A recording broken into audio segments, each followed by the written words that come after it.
Let's try and get to Rachel now. Good morning, Rachel. Good morning. Now, you've got a dog called Scooby, 4-year-old Staff, and a lot of people have this issue. He gets really stressed when left alone.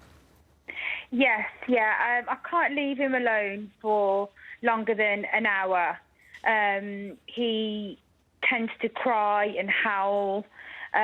He's made significant holes in the sofa, particularly where my partner sits. My sofa's completely wrecked.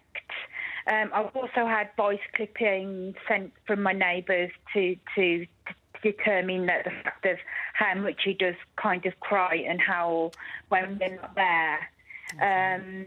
So it's very hard, because obviously I have 2 children, and being able to take them out is extremely hard, because we know how distressed he does become. What do you do? So this is a specific condition called separation anxiety. It's quite complex, and I think that the actions that you take are quite involved. What I would suggest is that, Rachel, is that you get online and have a look. There's loads of advice out there, but what you're trying to do with him is train him to understand that it's OK to be left alone, and there's lots of things that you can do.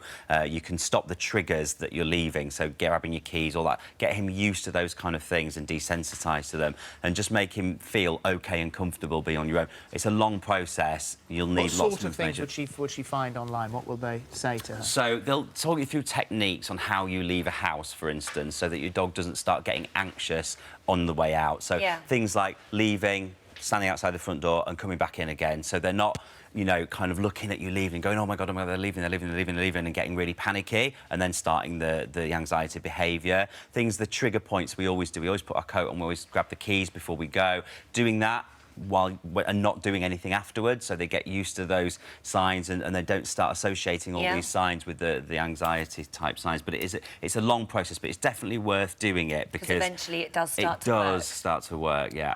OK.